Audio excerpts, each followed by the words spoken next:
भगवान के बहुत भक्त हुए हैं। उनमें से एक भक्त हुआ, बड़ा विचित्र कॉम्बिनेशन था कि भक्त भी था और भगवान का पक्का मित्र भी था। सख्य भाव भी था, दास भाव भी था।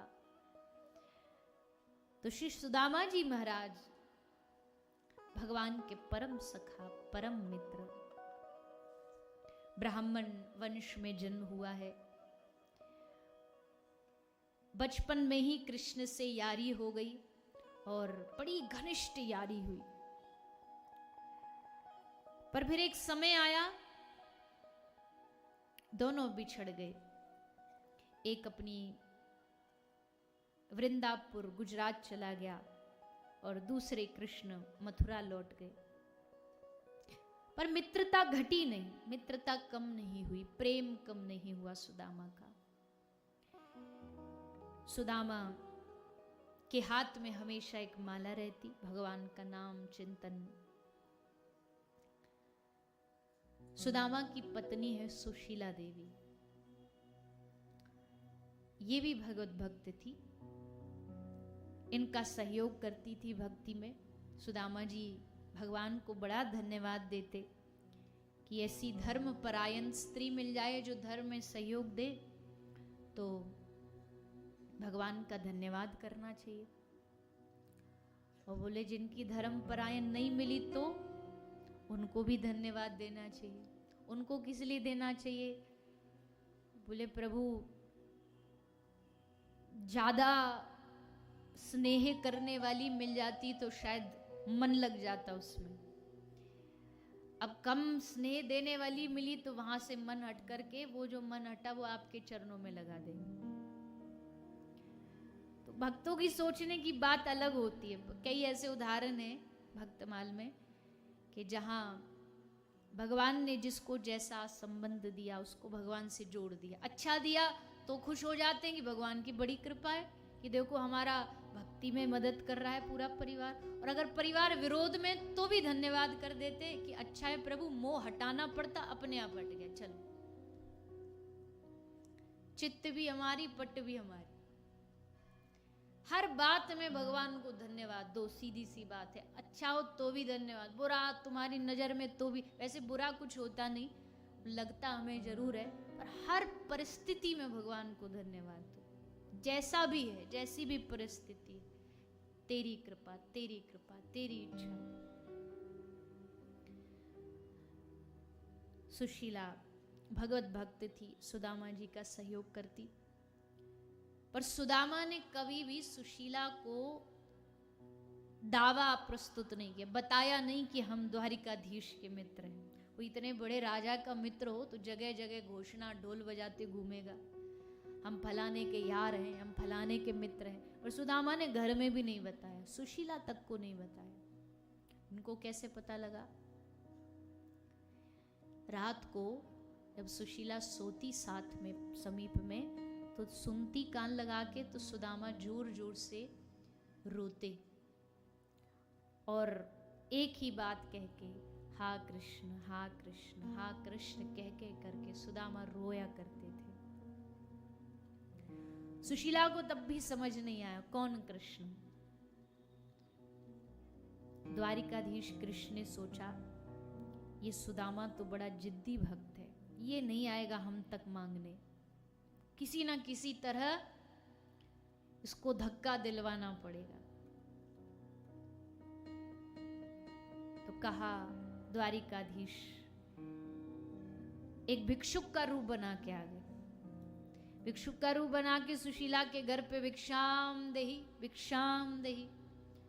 सुशीला ने आकर के कहा कि ना, हे प्रभु, हे भिक्षुक देवता, मेरे घर में अन्न का एक दाना भी नहीं है, मेरे बच्चों के लिए नहीं है, मैं आपको क्या दूं? तो मुस्कुरा के उसने कहा ऐसा तो हो नहीं सकता, इतने बड़े व्यक्ति का जो मित्र होगा उसके घर अन्न का दाना नहीं है, बात जचती तो नहीं कुछ। सुशीला ने पूछा कौन राजा, कौन मित्र? अरे तुम नहीं जानती, सारी दुनिया जानती है, तुम्हारा पति द्वारिकाधीश कृष्ण का यार है, द्वारिकाधीश का मित्र होकर के किसी के घर गरीबी हो सकती है भला? तो झूठ बोल रही है। तब सुशीला को अच्छा, तो द्वारिकाधीश कृष्ण का नाम लेके रोते हैं रात को।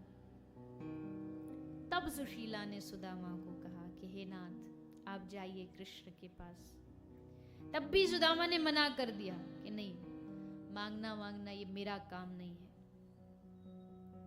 फिर सुशीला ने कहा कि अच्छा ठीक है, मत मांगना, दर्शन करने तो मित्र के जाना चाहिए। दर्शन के बहाने भेजा।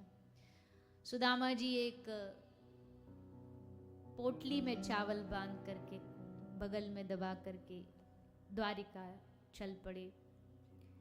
कृष्ण कृष्ण बोलते बोलते पेड़ के नीचे सोए थे। भगवान को लगा ज्यादा सुदामा को कष्ट देना सही नहीं, योग माया को कहकर के इनको द्वारिका पहुंचवा दिया। द्वारिका में सुदामा की आंख खुली, सामने देखा बड़े बड़े राजमहल, राजसी वेश में लोग घूम रहे हैं। समझ गए द्वारिका है। द्वारपालों से जाके पूछा, भैया कृष्ण से मिलवा दो। द्वारपालों ने कहा थोड़ा प्रतीक्षा करो, सूचना पहुंचाते हैं। द्वारपाल भीतर गए, भगवान को सूचना पहुंचाई, और सूचना पहुंचते ही जैसे पता चला कि मेरा मित्र सुदामा दरवाजे पर मुझसे मिलने आया है, श्री कृष्ण अपना सब वैभव भूल गए, अपना पद भूल गए कि मैं राजा हूं, मैं द्वारिका का राजाधिराज महाराज श्री कृष्ण हूं। और श्री सुदामा से मिलने के लिए कृष्ण दौड़ पड़े। बाबरे की भांति दौड़ते दौड़ते सुदामा सुदामा पुकारते पुकारते कृष्ण दौड़ करके आए और आकर के भर लिया सुदामा को अपने अंक में। इस दरवाजे पर बहुत लोग आए जिनका भगवान ने जल से अभिषेक किया, किसी का दूध से अभिषेक किया, पर आज भगवान ने अपने भक्त सुदामा का अपनी आंखों के अश्रुओं से अभिषेक किया, अपनी आंखों के आंसुओं से स्वागत किया। और सबसे अच्छा स्वागत आंखों का अश्रु होता है। सुदामा का स्वागत किया, सुदामा के चरण धोए ठाकुर जी ने अपने आंखों के आंसुओं से। और फिर बात चली तो बात आई भेंट। भेंट क्या है? सुदामा बेचारा बड़ा डरता है, घबराता है कि इसको क्या हम भेंट दे सकते हैं। पर भगवान तो घट घट की जानते हैं।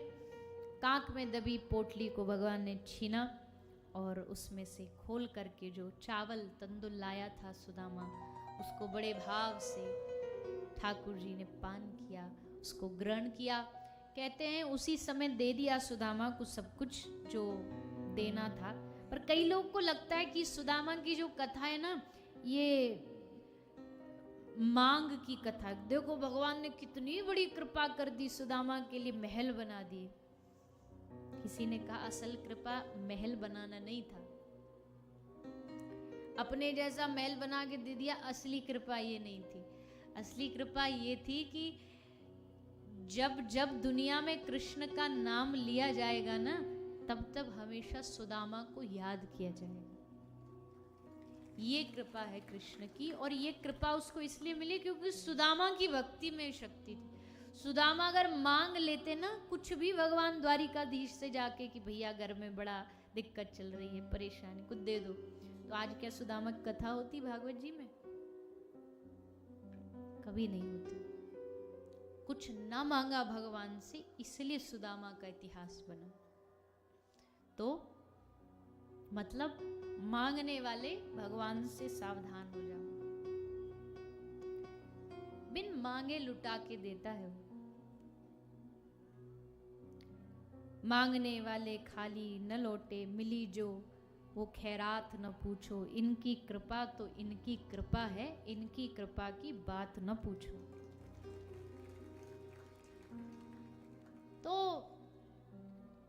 सुदामा ने कुछ नहीं मांगा और भगवान ने सब कुछ दे दिया। आए अपने गांव वापस, महल बना हुआ था।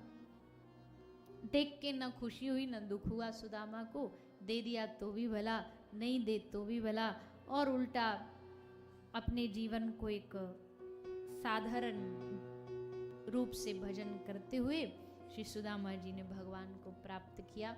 सुदामा जी महाराज एक बड़े ही सुंदर भगवान के भक्त हैं, निष्काम भक्त हैं। श्री सुदामा जी महाराज की कृपा हम सब पर हो, हमारे हृदय में भी निष्काम भक्ति का वास हो, ऐसी प्रार्थना करते हुए हम सभी श्री सुदामा जी की कथा को प्रणाम करते हुए आगे भगवान द्वारिकाधीश के जो शेष चरित्र है उसमें प्रवेश करेंगे।